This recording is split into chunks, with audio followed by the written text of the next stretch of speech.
Jessica, welcome to the show, and I'm so happy to have you for this episode. You had an extraordinarily good career. Exams are a very bad yardstick to measure anybody's scientific capability or competence. So, Yeah. as a result, those threads don't work really good with you. But for international students, these threads are like really because our visa, our work permits, everything Yeah. relates to that. And that is the way they exploit. I've seen that one thing in my first two questions. I see that you've been very transparent with your boss and you had clearly laid down these boundaries. How did you develop this? It's like, okay, grad school is this bad. I didn't think the postdoc would take that yet another level up of being bad. A couple of years beforehand, it was just like I was getting burnt out because I wasn't being allowed to learn what I wanted. I was being told, this is what you need to be focusing on. Yeah, I enjoy learning, challenging myself. You can always find a part-time job on campus. Take the time and figure out really what it is you want to do. Basically, you're almost expected to be a Nobel laureate before you can get your first NIH grant. Everybody's like, what do you mean you don't have 100 publications? You take such wonderful pictures of birds. How did you get into birding? I've always enjoyed bird watching. Academia also has a high expectation of perfectionism, and realize that not everybody in science is bad. It's just the bad apples seem to outnumber the decent ones.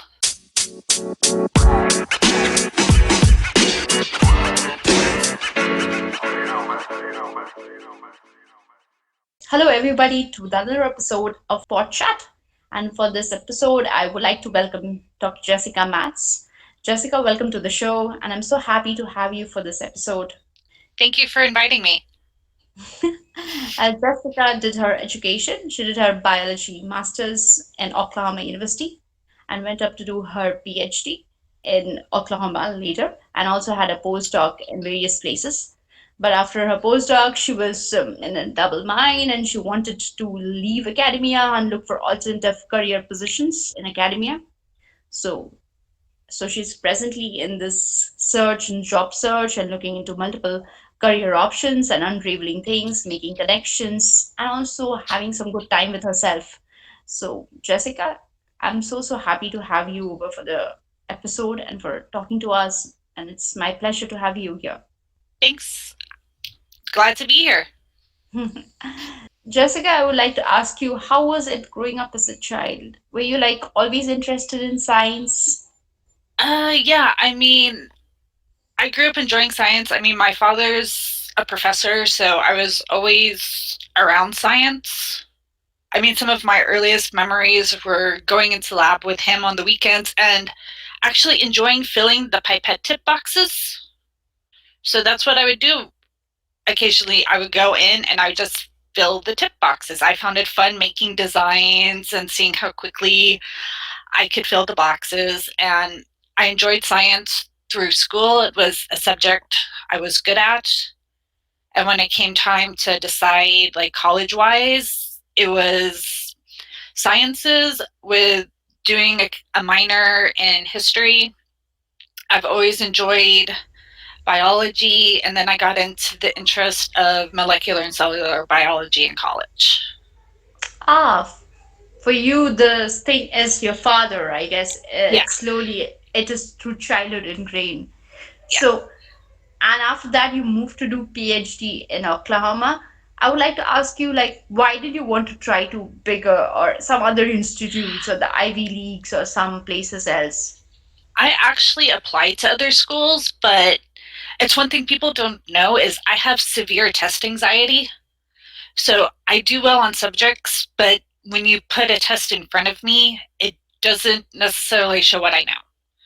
And especially when it comes to standardized tests like the GRE and things like that, I did average.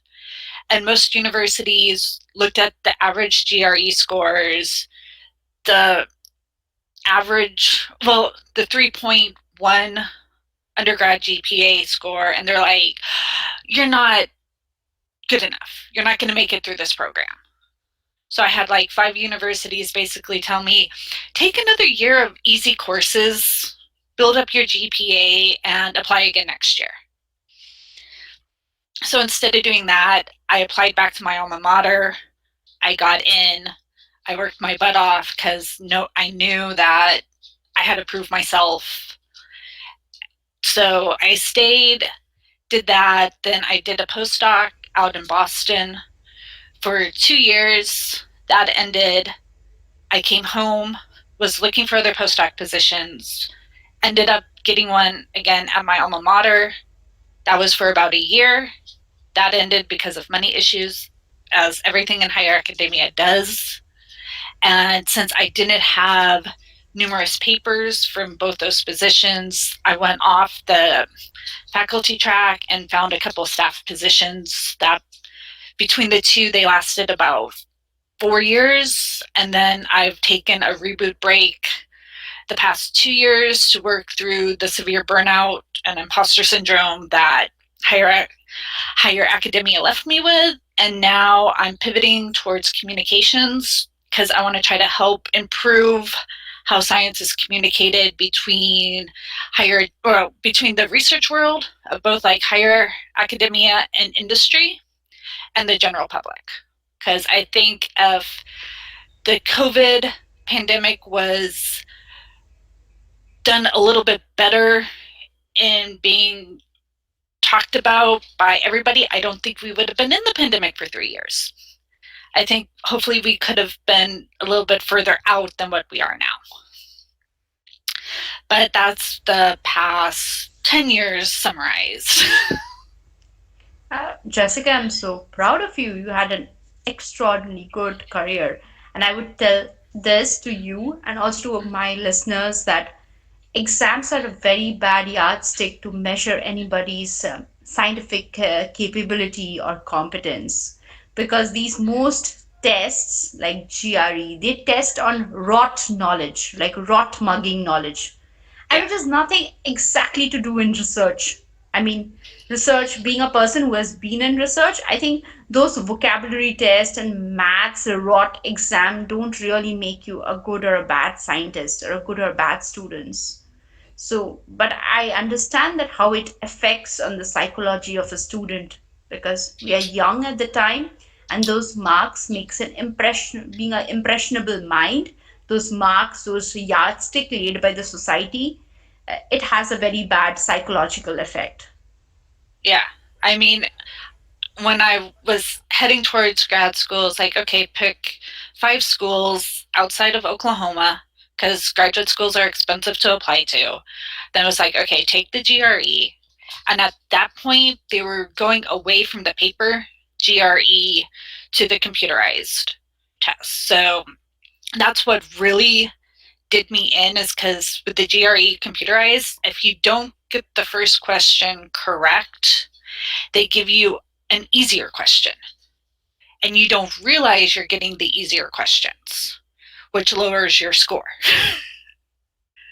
So it's like on the paper, all the paper tests I practiced on, I did really well because I had the time to go back and check my answers. Computer, you don't have that option. So it's like you have to do the first question to move forward. And that's what actually lowered my score, was not having that ability to go back and going, okay, I'm done with this section. There's still time.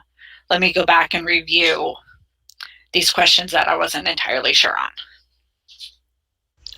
Jessica, I want to ask you that since your father was there in science and you grew up in a very scientific environment, or it was real, but thereby you've gone in lab, you've seen what is prepared, that really help you in your PhD?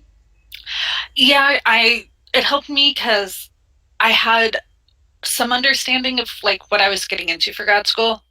I mean, there were quite a few classmates that are like, "You've seen what goes on in the background. Why are you applying? Why are you here?" And it's just like, I want to be here. Well, actually, grad school was also because I didn't know what I wanted to do.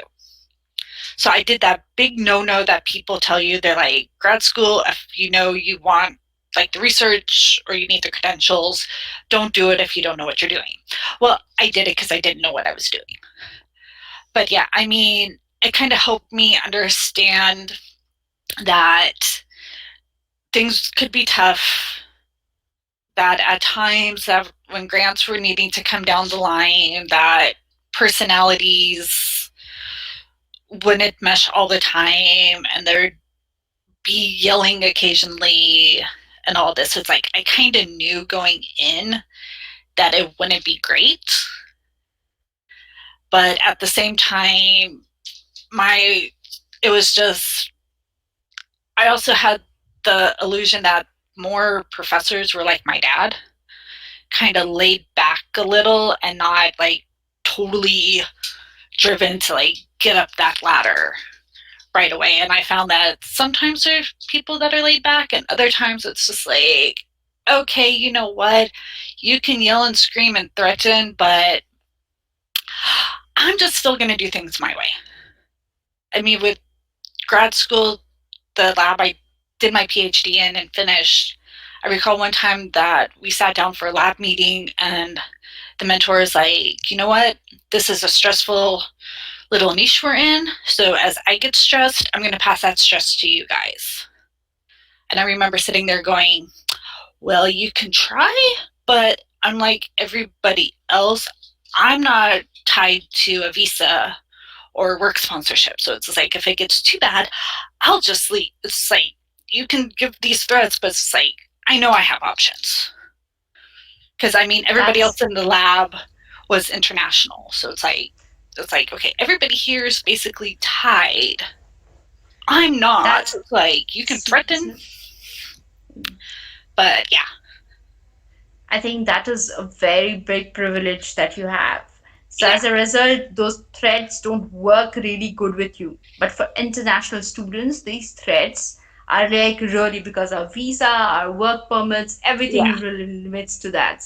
And that is the way they exploit, you know? And I mean, I had the same threat when I was like doing my first postdoc. I was told, because when I interviewed, it's like, I'm going to be commuting in on the train because the university was a little outside of the main suburb. And the PI was like, fine. And then a few months later, he's like, you need to move closer. So you can go home, walk your dog, and then come back to lab for like another 5, 6 hours. So it's just like, no. It's like, when I interviewed, I mentioned, you said you're fine. And then when the job was like ending, he was like, well, letters of recommendation are going to be based on your last 4 months worth of work. It's like, okay, if you're ignoring the first 2 years, I'm doing what I can, but I have all this other stuff, so the cards will fall where they fall. Were you scared when your first postdoc was you had the instinct feeling that this is not going right? Were you scared that my all years of hard work of my PhD is going to go to the bay? How am I going to recover it? Were you anxious? Yeah, because when it was ending, I had already renewed my lease for my apartment. So it was just like, okay, now I have to figure out how to break my lease. Because everybody's like, well, find another position out here. And it's just like, I don't really want to right now. It's like, I'm emotionally tired, financially in the hole. And it's just like, no, this just isn't working. So it's just like, I mean, part of the problem was on me. Looking back now, we weren't communicating that well. So I should have inquired at the beginning of that year. It's like, okay, what's the third year contract looking like? Because I need to renew my lease. What's going on here? I should have inquired, but at that point, I didn't want to talk to him any more than I absolutely had to. So it's just like basically the weekly lab meetings. Occasionally, he's like, okay, here's the results from the past few days. That's really how I wanted to limit our conversations. But yeah, I mean, when that when I got the letter of like, oh, I only have 4 months, joy. And it was just like, okay, I got to do this. Then the property managers, they're like, well, you have to find somebody. We're not letting you out of the lease. So on top of having to try to find a job, pack, I also was having to try to show my apartment every weekend to find somebody who could finish my lease for me because the property managers weren't going to let me out of the lease. Totally understand. It must be very difficult. I totally can empathize with you. Jessica, I would like to ask you this question that how I have seen that one thing in my first two questions, I see that you've been very transparent with your boss. Like if Yeah. he had expectations which was more than they were expecting, and you had clearly laid down these boundaries that look, it's not happening. If you're expecting me to come at 4 o'clock and live at 2 o'clock, it's not because I commute by train and I will commute by train. Do you, how did you develop this? I think a lot of us, I think at least me, I cannot say no, or like I cannot lay my boundaries, and Well, it really affects me. with that boundary was actually, I was only really good with that boundary when I was out there. So it was a large city. I don't drive. So I had to get out there by the train. And the train had a set schedule. So it was just like, this is when it shows up. This is the 5:30 time it leaves. I'm on it. Because the next train out wasn't until like 8:30. So it's like, I'm not staying another 3 hours. I have a dog I have to feed, walk. The animals have been left alone for basically like 12 to 13 hours a day. It's like, I may come in occasionally on the weekend because the weekend schedules were always different. It's like, but no, you have, I'm here for my 40 hours, maybe a little longer if I could catch a ride with somebody to the nearest subway stop to get back in. And that was just how it was. But then when I came back, I lived close enough to the university I could ride my bike in.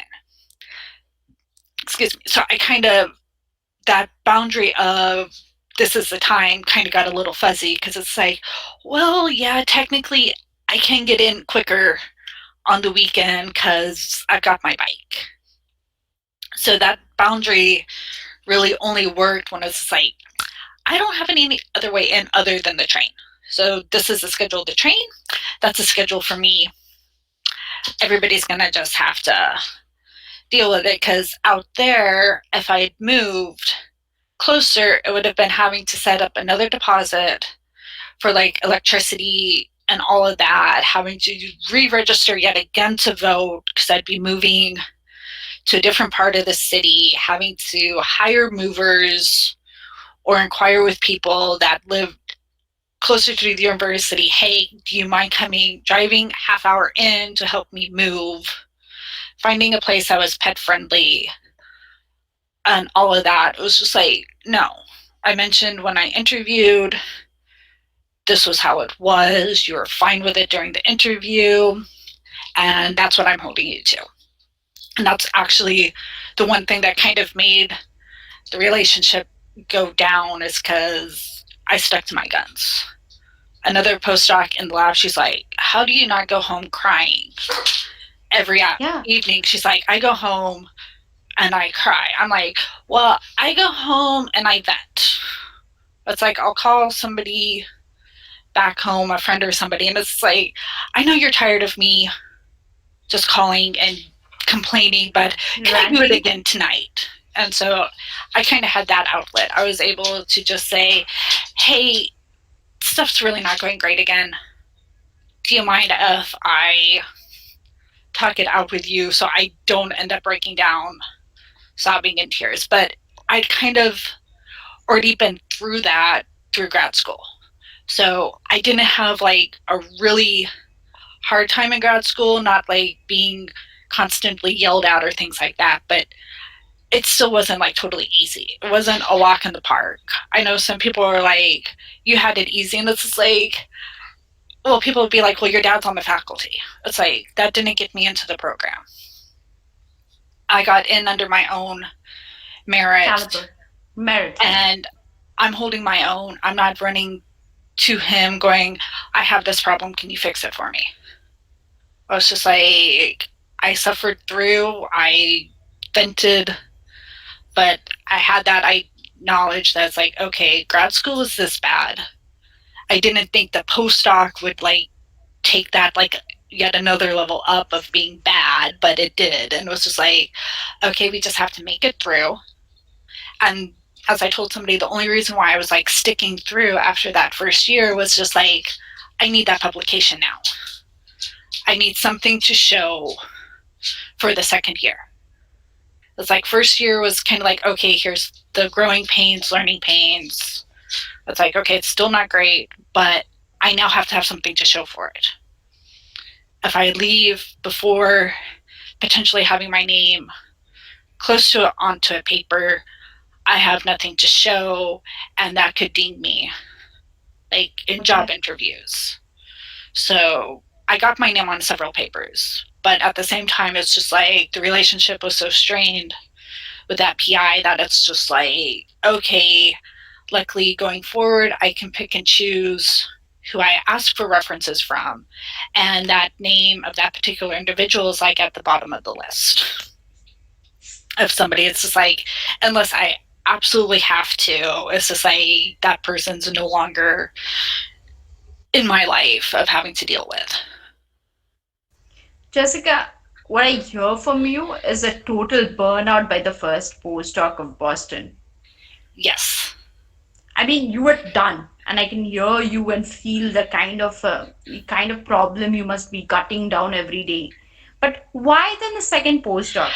That was because I needed a paycheck. So I had the bills to pay. I was out in Boston.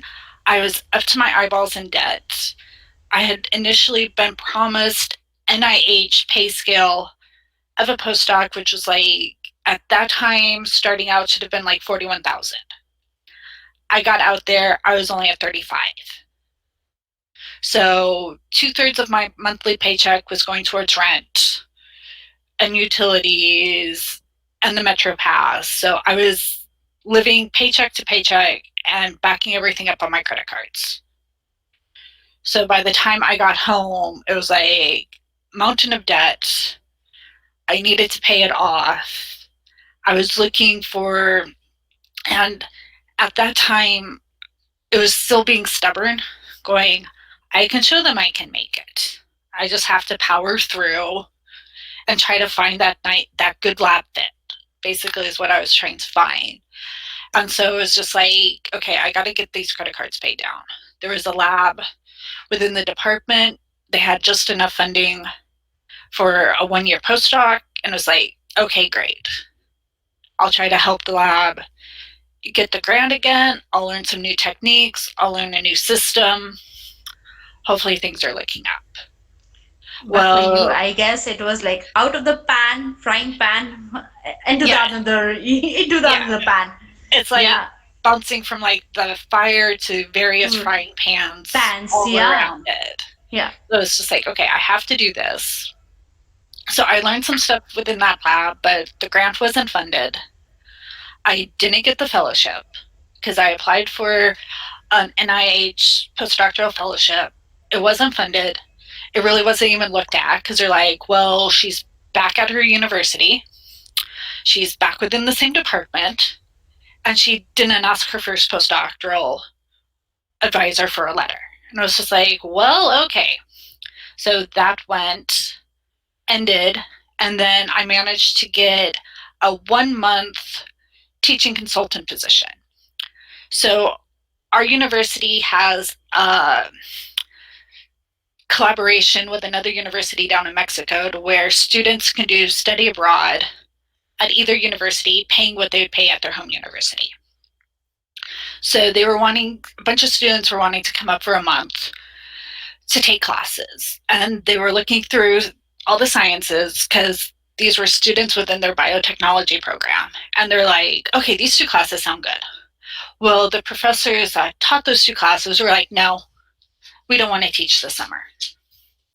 So it was just like, okay, so I was inquired if I wanted to, took the position. I'd asked the professors, it's like, well, can I see your slides?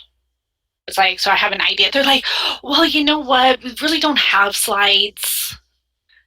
Because one course was like, well, it's a collaboration. Every lecturer is a different professor. It was like, okay, so you're telling me to make it up on my own. So I did that. That worked for the month. Then I was looking for jobs. And then there was a position within the department that was built, and it was at the staff level, but it was overseeing the undergrad research program. So it's trying to help increase visibility of the program and get students into the lab doing research and hoping to use that to retain them to where they'll graduate. So I did that for a couple of years. I enjoyed it. It was low pay. Could have had a better person at the top, but it was fun. I got to work with students. I think the last semester there, it was 32 students across 3 labs, and I think 15 different projects. So I was as I told somebody, I was herding cats. It was just trying to get everybody to do what they needed was just painful at times. But that ended. Then I went on unemployment for a couple months. When you're on unemployment over here, you're on somebody else's timeline. So for unemployment, you're told you have to apply to 2 jobs every week, and you have to take the first job you're offered, regardless of if it's your dream job or not. So it's just okay, so I was doing that. Again, a position in the university was put up, and the people at unemployment, they're like, this fits your credentials, you need to apply for it. I was like, I did. And I got the position, and it was a yearly contract and was doing DNA sequencing. So I was in charge of people would send their plasmids in. I would do the single-stranded PCR reaction, run it on the DNA analyzer, and give them their nice, pretty chromatogram sequence if they sent me a decent plasmid. So I did that for a little over 2 years. Spring of 2019, it was just I gotta quit. It was I'm dragging myself out of bed. I'm not sleeping well. I'm not happy. This position's literally not going anywhere. Truth, it was well, I don't want to be the CEO of some Fortune 500 company. I do want to be earning a little more, being a little bit happier. So I informed my supervisor. It was just done at the end of the year. Sorry, you have 6 months to put out the job ad. And he's like, why are you doing this? It's because I have to. It's I need to figure out what I'm doing. I don't have the energy on the weekends to do it. So I started my sabbatical December 2019. March 2020, COVID hits. And it just has kind of dragged everything out a little bit more. And the past year or so, I've been doing volunteer writing for a medical news company based up in Canada. And that kind of helped me get into the writing for the general public. And while I've been enjoying that, it's just okay, I want to kind of still do that, but also go back to my roots of molecular and cellular biology. It's how can I help get more complex concepts explained in a little bit easier terms for people to understand. Jessica, when you went through this really, it was a really difficult period, let me just put it that way. And when you got out of it, how did you know that, okay, this is enough for enough for my mental health? Now I need to take care of myself. And what all initiatives did you personally do to take care of your mental health or getting out of the imposter syndrome? What did you do? What are some conscious efforts did you make? So basically, when I knew it was time was with the last position, there were a few little things happening in the background, and it was finally enough is enough. It's just I'm not doing this anymore. I can't, because when I was in that position, I would try to take a long weekend every month, putting it down as sick leave, just mental health care, just taking care. Before, it was doing a mental health break before reaching that point of breakdown. But my supervisor, one time, he's just you're not sick. It's vacation time. I'm it's preventative mental health care. I'm taking the time so I don't have to check myself into inpatient or whatever. And he's just well, is this doctor diagnosis? I'm no, this is me. I know my mental health better than anybody. But he's just no, it's vacation time. So that was basically the really starting point of the burnout when I was basically told I didn't know my own mental health. So stop, and basically it's been of doing self-reflection. I've done like a couple of strength assessments. So I don't know if you've heard of the Clifton strength assessment. So it's a quiz you can take, and your top five, so it ranks you on like 34 different strengths, and you can get like the top five as a little handout for free. I've paid to get like all 34, so it's like know where I'm at. But with that, it was just like, okay, I enjoy learning, which I do. I love learning. But the past couple of years beforehand, it was just like I was getting burnt out because I wasn't being allowed to learn what I wanted. I was being told, this is what you need to be focusing on, which is just like, okay, that's great. I've read all this. Can I go do something else? Which was another thing that I hadn't been doing. I hadn't been advocating for myself, saying, hey, I'm bored. Yes, I'll do the job I'm hired for, but can I be doing something else? Can I be learning some other technique or whatever?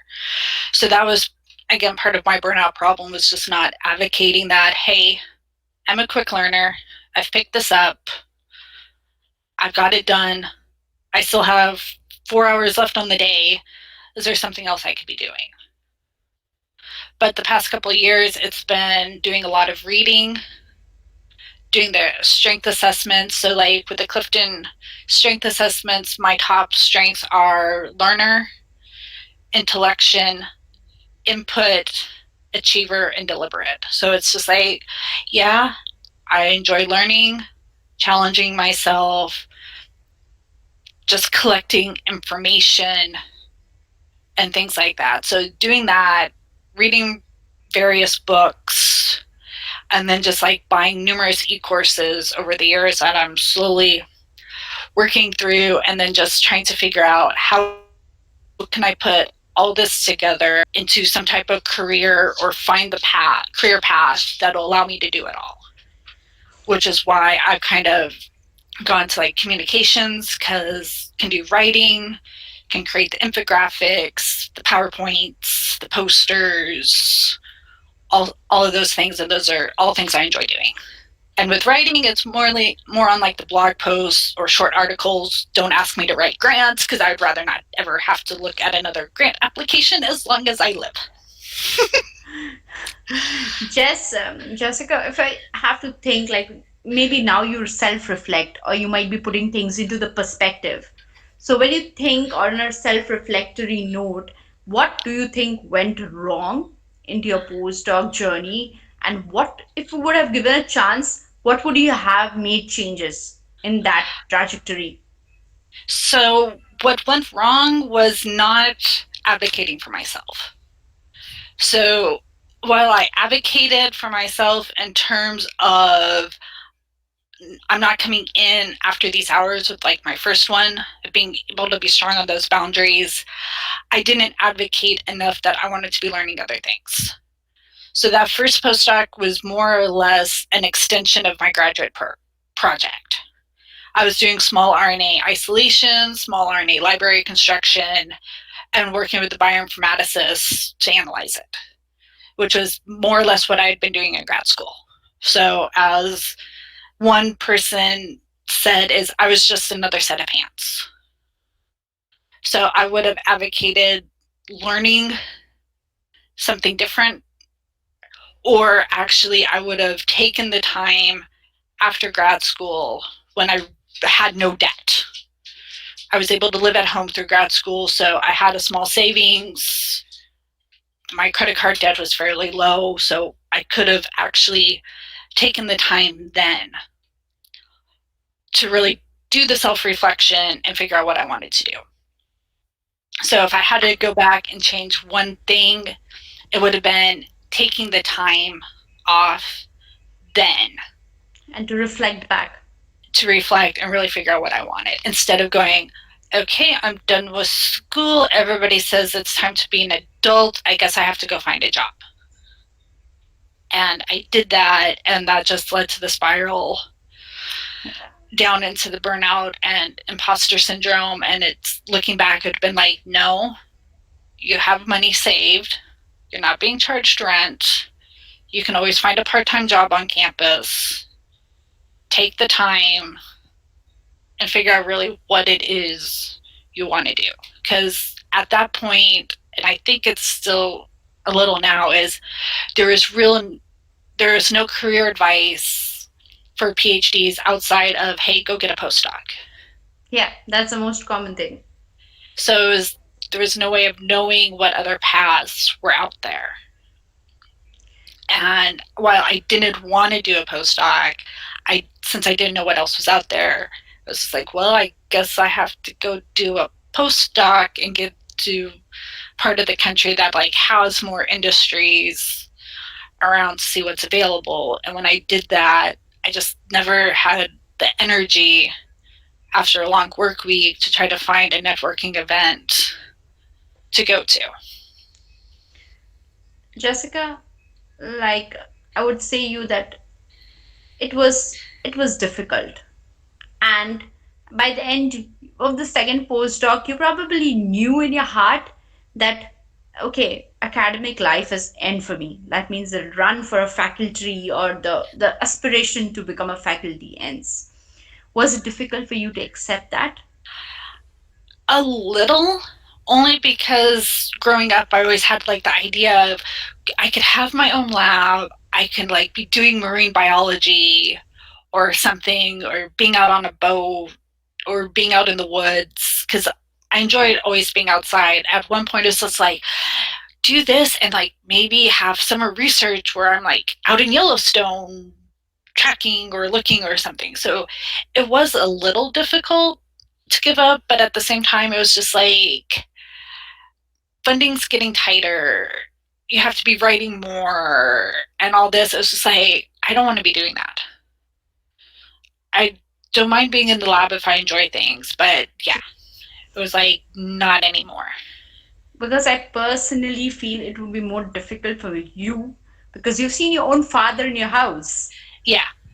So So that was a little difficult, but at the same time, looking back, I can realize that funding and everything has changed dramatically over the past 35 years. I mean, science has gotten so much further ahead that now it's basically you're almost expected to be a Nobel laureate before you can get your first like NIH grant. Everybody's like, what do you mean you don't have 100 publications and all this, because science is going so quickly? And I was just like, yeah, I'm burnt out. I'm tired of like having to be in lab trying to set up 15 different experiments and planning out a month ahead of time and all this. It was just like, yeah, no more. That's okay. But yeah, it was just a little hard. But at the same time, I feel if you I don't think have the drive to do the 12 to 16 hours or however long is needed for your field, that you shouldn't be in it. I would say that in the crazy demand, that insanely high expectations of papers, like nothing less than nature cell science, the constant oppressive work, like you have to work like insane crazy hours, and the really bad salary Yeah. I mean, the that makes salary did, everything. yeah, the salary did, of course, plays a little part. I mean, the first staff position of the salary had been like a little higher, and there was a little bit better management, shall we say, above me. I would have been perfectly happy in that position because I was mentoring, I was teaching in the lab, I was working on numerous experiments. I only had to try to get data. It wasn't like I had to sit down and write it up. So I was actually quite happy, more or less, in that position. If the pay had been higher, and of course, as I mentioned, better management, that could have been like the perfect position because I enjoy teaching. As everybody said, when I was an undergrad and grad student, I had the patience to be dealing with the undergrads. I rarely lost my temper. I didn't mind having to explain something over and over again until they got it. So it's just like, this would have been great, but the department had decided the money could be spent trying to bring in a postdoc for one of the professors to keep them happy so they could try to get out a few more papers and try to land a few more grants to bring more money into the department. Let's talk the happy things. So now you're out, you are taking wonderful pictures, and Thank you you. take such wonderful pictures of birds. How did you get into birding? I've always enjoyed bird watching, so that's something I've been into since I was a kid.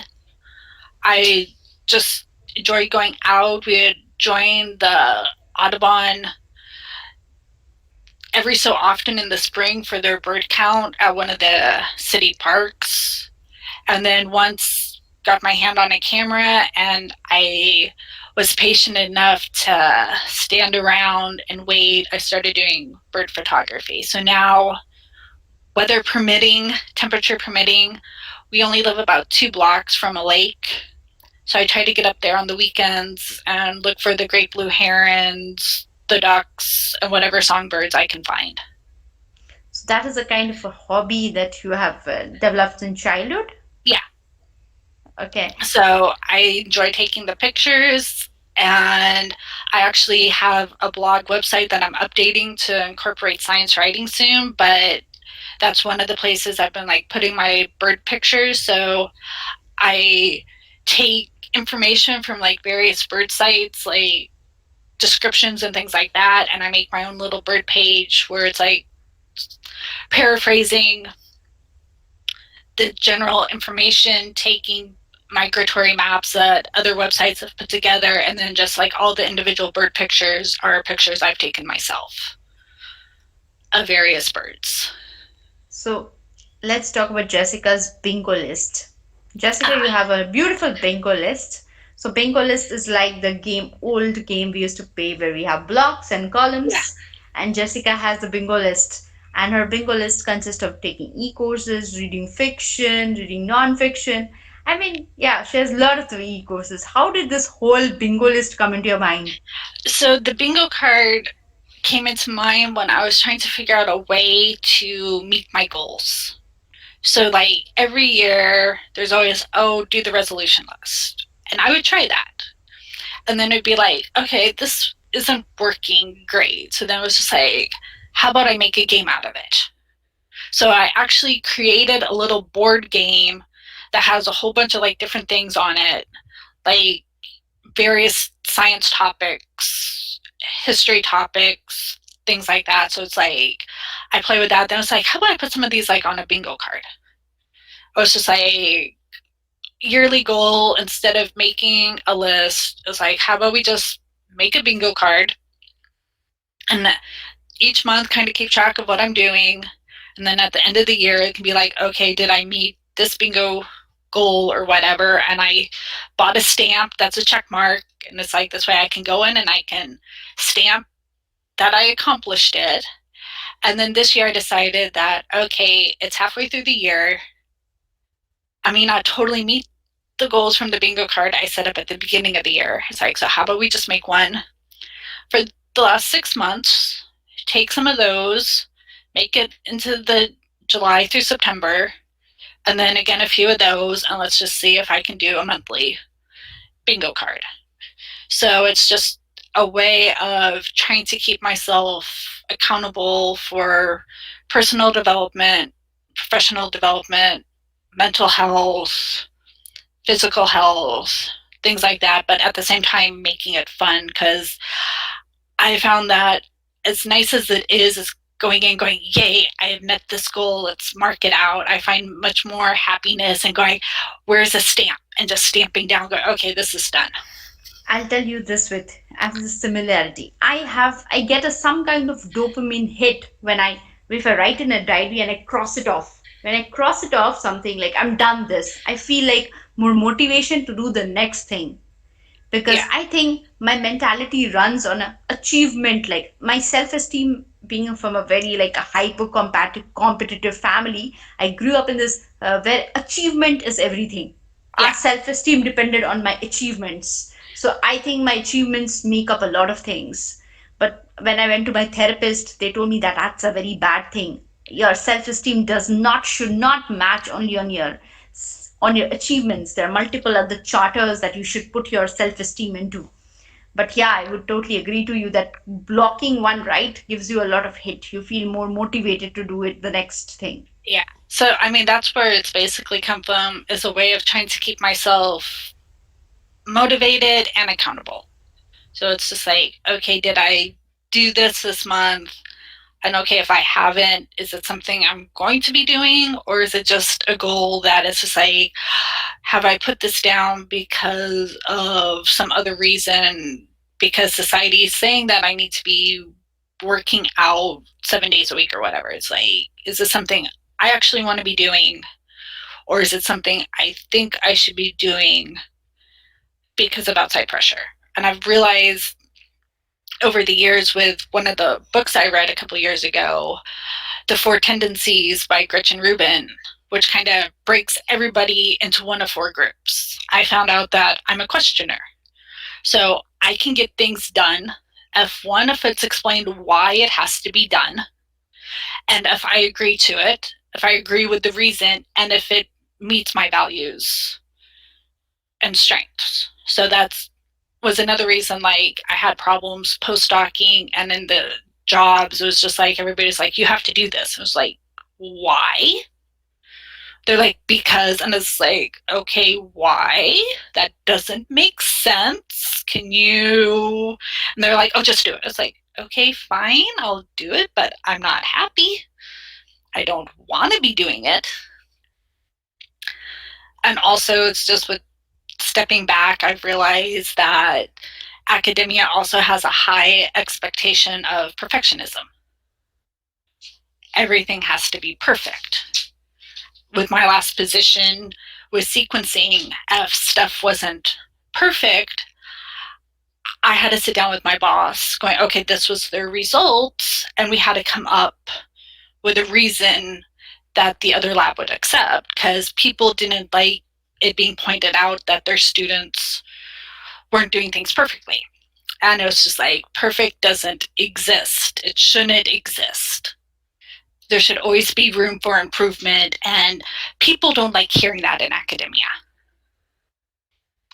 And that was just one of the things where it's just like, I'm not perfect.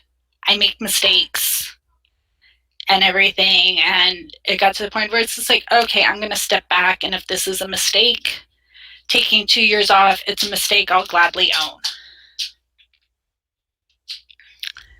I'll ask you things like, are you happy right now? Like you are off. Maybe you are financially in a bit of like you are trying to make things, but I don't know. But are you really in like, do you feel content? You I think your feel, mental health is better? yes, my mental health is better. I'm content. And the only like minor strain right now, I'd say, on my mental health is needing to like really ramp up the job search, try to get the portfolio together to land either freelance clients or get my foot in the door. Because with the pandemic, I've more or less run through my savings. There's debt because I have a habit of, oh, all these e-courses sound fun.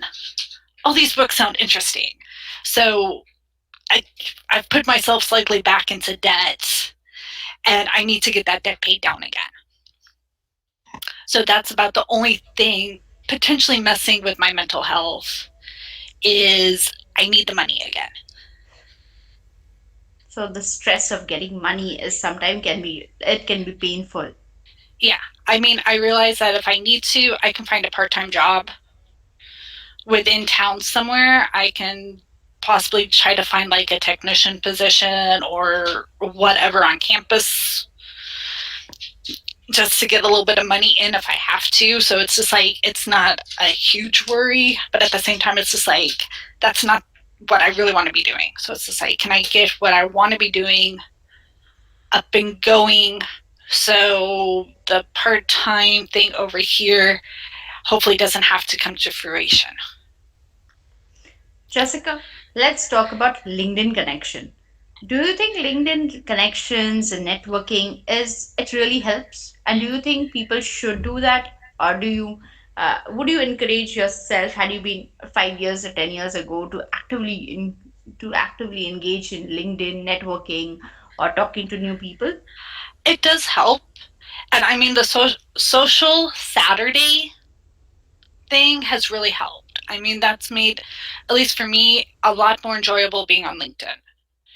Because before that, everybody was like, just connect with people you know, or find a company you want to work for, network, connect with those people. And at times, a lot of those people aren't always on LinkedIn constantly. So it's like, okay, I'm trying to network, but there's nobody around to network with because they're not on. But yeah, I mean, being told network with people you know is fine starting out because you need to get on LinkedIn. So it's like if you're just starting out, yes, get on, add people you know, but then start looking for others. I mean, I'm going communications route, so it's like I'm connecting with people who are content developers, bloggers, social media, because that's the direction I'm going towards. Do I know all of them personally? No. Am I hoping to strike up conversations with them? Yes. But we're an interconnected world now. I mean, there's the internet. Everything is going like partially remote, and it's hard to say, yes, stay in a bubble. But 10 years ago, if Social Saturday had been a thing back then, I would have been a lot more active over the years when I started. When I first started, it was like, okay, there's my profile. Okay, I've added 40 people. What now? But now it's like with Social Saturday and everything, I'm on daily. I'm connecting with people. I'm commenting. I actually joined a book club via LinkedIn. So it's a Google meetup once a week, once a month. We're, I think, deciding that next week. And it's a great way to meet people. Is everybody going to be beneficial all the time? No, but you don't know where you're going. So it's always helpful to have a huge connection because you you don't know what you don't know, so you don't know who you need to know So yeah. right away. I mean, I feel when I started networking, I thought people tell that you need to ask people for referrals. So suppose I don't know you, I've not talked to you for not even talked to you for like I didn't have intimate conversation. How can I randomly go up to somebody and say, please give me a referral for your company? I cannot. I need to at least have Yeah, break the ice, talk to somebody. So I found that very, very disturbing. I think I should at least know a person, talk to him or her once or twice, know where they're coming from, and then maybe we can think of referral. So I think so people joining LinkedIn should not join it with the intent of getting something. They should yeah, join it just to know more people, and you don't know which connection might work for you. yeah. I totally agree. I mean, also with like the reference thing, it's just as you said, you need to work up the conversation. You need to talk with them a while. I know one person a year or so ago, we were in this one group together, and he's like, "Okay, I'm on, and I just connected with so and so. I want to ask for an informational interview." It's like you should kind of work up to that. He's like, "Oh, I can't ask for it right away," and it's just like, no, you need to connect, have a conversation going before saying, "Hey, can I ask you a few questions about your job or the company or whatever?" It's just like don't just jump straight to that. And I mean, I've got thousands of connections and I'm trying to have conversations, but I'm somebody where it's a little difficult at times for me to get a conversation going. Because it's like, okay, we just met. I haven't had time to like look at your profile to like find a conversation piece. So yeah, it's just going to kind of be this somewhat dry of, hey, how's it going? How's your day? Hope your week's going well. How's the weather? Until I have time to like go look to find something to try to strike a deeper conversation with. But yeah, I mean, getting on LinkedIn should be like trying to build your brand, figure out what your brand is, where you're wanting to go, and realize it's going to take a while to get there. I really wish, like when we were children, like these present day children who are growing up with social media, they should learn how to use social media. Like we did not know how to use LinkedIn or how to use Facebook. And I think I took a lot of time to understand what do I really want out of social media. Like we did not know there's so many other rules and etiquettes of handling LinkedIn, which is generally not available. So I think so I wish there was some more education and awareness about it. Yeah. And actually, one thing I've been thinking of is as I'm getting my profile up and everything, has been thinking of going to my university. I have a couple friends who work in different areas and just going, would your department be like interested in like if somebody came and gave like the grad students like a 101 on like how to set up a LinkedIn account? Because I mean, that's something that I don't know if it's being talked about. And it's something that truthfully going forward everybody needs is we all need a LinkedIn account because true, you may know somebody, you could have them pass your resume off, but what if that hiring manager gets onto LinkedIn to look deeper and you don't have a profile? Like nowadays having a active not a dead LinkedIn but at least an active LinkedIn in the job search its industry is very very important. Yeah, so that's been one thing I've been thinking is like, well, I mean, I don't know if I would like charge for it because I don't know what I would be able to do, but it's just one of those things that's like, I know I didn't have this at the end of grad school or the end of undergrad. So it's like, how about just inquiring, going, hey, you're in the business college. Is this talked about? And if not, would somebody be, would it be okay, say I come up or give like a 30-minute lecture Sure, sure. on like how to set up a profile and all of that? But I think it is something now people do need. Yeah, it's very important. Jessica, before I think I'm running short of time and I've taken a lot of your time. And this is one question I would ask you. What do you think about blogging? To if you're moving into science communication, I think your portfolio when you ask like people ask for a sample or they ask you where have you written. So you need to have a and the best way is to put a blog. Can you tell us something more and tell everybody about how and what are the better platforms that can be like cheap or free to host a blog and how to generally make a blog? Maybe a quick something about the blogging. So, sites to host, I don't have the answer for that because I actually found the site to host mine when I was scrolling through Pinterest. So, somebody had like a little thing of like how they were making money blogging, and this was the site that they had like had their blog hosted on. It was just like, okay, sounds cool. So, went and I set up a blog about going on 5 years now. And to begin with, it was supposed to be a way to keep myself accountable for personal professional development, trying to get out of academia and all of that. But it ended up going more towards like a creative, reflective hobby blog. So, as I said, I have my bird photos there. I have other photography. I have pictures from travels over the years posted. I have posts where it's like, okay, this was June. These were the goals I had set up. This is how I did. And well, I'm going to try to repeat those goals again for July. So it's like goal setting and trying to stay accountable to those. And I'm going to be starting to do more science writing on that. But with anything, especially with science writing, people say you need to have like a schedule set up of like posting weekly.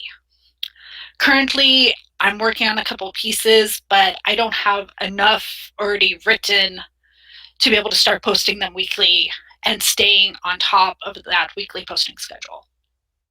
So there's that. And with at least the site I'm on, which is SiteGround, you have like your blog and then you can like add pages to your website. So I have a set of pages for dedicated to my photography, to It's my science travels. gown. I forgot the name. SiteGround, Okay. SITE. Ground. Okay, side. Yeah. So I have photography, I have travel, and I'm making pages to where I can link different science writing. So there'll be a landing page for like science topics showing an example of, like, say, a poster or a slide deck or something like that. And same for like if I want to get into more health and wellness writing, I'll have a landing page for that as well, where an example of like a poster, slide deck, or something, in addition to weekly blog posts on a science topic. Right now, I'm doing my molecular cloning, which I share weekly on LinkedIn. Just little a little bit of what will be in the blog post. So LinkedIn doesn't give you much space to write posts. So I'm doing that. I'm hoping to actually get that up and going weekly on the blog come mid-August. And then that will transition into another blog series. And once I'm done with those 2 or 3 series, I'll start up another topic and just kind of doing that. So it's basically, with blogging, you need to like figure out what you want to write on, which is mine's gone back and forth over the years, and then have a schedule of, say, okay, I'm going to post every Wednesday at noon, and just have enough pieces written to where your first month you're like, okay, posts are ready to go. I can continue working on the next set of topics. And there's different sites out there. Some are free, some are paid. The one I'm on is actually paid. And it's, as I tell people, it's usually whatever works best for what you want to do. I was thinking of trying to monetize, which I haven't done yet. So I went on one that was paid, that gives a little bit better security and things like that for dealing with spam comments and malware attacks and all those things. Jessica, probably before I end this podcast, I would like to ask you to tell our viewers or audience that if somebody is in a bad position in their academic career, or in a bad postdoc, or an unhealthy situation in their PhD journey, and they're getting multiple red flags, they're having multiple like breakdowns, what do you think is the best thing they should have done? Or what do you think that is the most ideal thing to be done? The best thing, one, is find somebody like within the university to talk to. So it's like, if the problem's in your lab, and obviously you can't go to like the PI, see if you can go to the department head or somebody, because bullying in academia is a problem, and it's one that unfortunately we're so ingrained to ignoring that we really shouldn't. So it's like, it's department head, counseling services, grad college, postdoc office, like that. And if you can, if you have the finances to be able to do it and you realize things aren't getting better, I would quit. But again, only if you have the ability to like support yourself while you're looking for something new. Don't just quit and be like, I need something in 2 weeks. So it's like, if you can afford it, do that, but just find somebody to talk to. And realize that not everybody in science is bad. It's just the bad apples seem to outnumber the decent ones.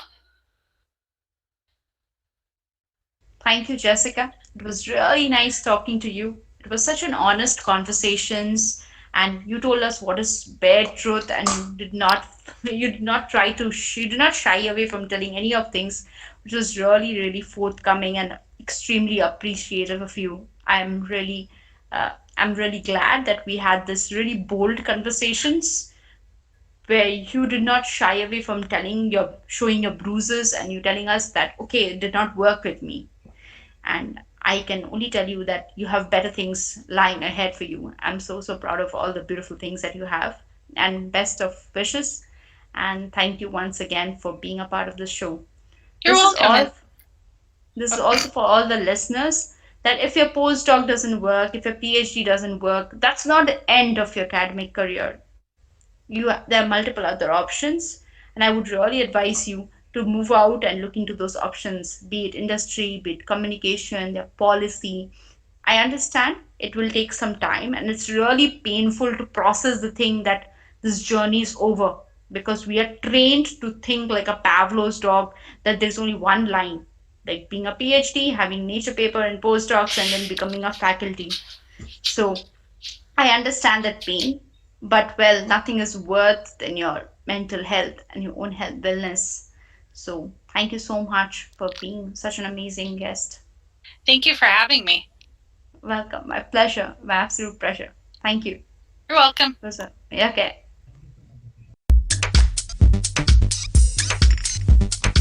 Hope you loved the episode. Subscribe to our show and see you next Saturday.